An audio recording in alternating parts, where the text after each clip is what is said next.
ஒரு காலத்தில் நமக்கு என்ன பேர் இருந்திருக்குமோ, ஆனால் இப்பொழுது என்னன்னா, அவன் இப்பொழுது ஜெபம் பண்ணுகிறான், அவள் இப்பொழுது ஜெபம் பண்ணுகிறாள். தெரிந்து கொள்ளப்பட்டவர்களுக்கு கர்த்தர் வைத்த ஒரு விசேஷித்த கிருபை. நம்ம எல்லாரும் ஜெபம் பண்ணுவோமா? நம்ம எல்லாரும் சேர்ந்து ஜெபம் பண்ணோன்னா போத்திரவத்திய நாட்கள் எல்லாம் நம்ம ஜெபத்தை கேட்டு கர்த்தர் அதை குறைப்பார். ஆமேனும் ஸ்தோத்திரம், ஸ்தோத்திரம், ஸ்தோத்திரம் ஐயா, ஆமேனும் ஸ்தோத்திரம். விழித்திருங்கள்னு சொல்லப்பட்டிருக்கு.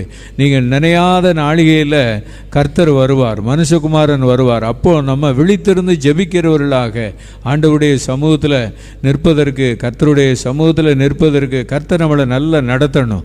ஆமேனும் ஸ்தோத்திரம், ஸ்தோத்திரம், ஸ்தோத்திரம். எல்லாரும் ஜெபம் பண்ணுவோமா? ஆண்டவரே, நாங்கள் ஜெபிக்கிறோம் ஐயா. இந்த இடத்துல நாங்கள் வந்து ஜெபம் பண்ணுவதற்கு, இந்த 2024 ஆண்டவரே ஜெபம் பண்ணுவதற்கு ஆண்டவரே எங்களை நீர் தெரிந்து கொண்டு இருக்கிறேன். அதற்காக ஸ்தோத்திரம், ஸ்தோத்திரம், ஸ்தோத்திரம் ஐயா. உடைய வருகையில் ஆண்டவரே நாங்கள் ஜெபிக்கிறவர்களாய் காணப்படணும். ஆண்டவரே விழித்திருக்கிறவர்களாய்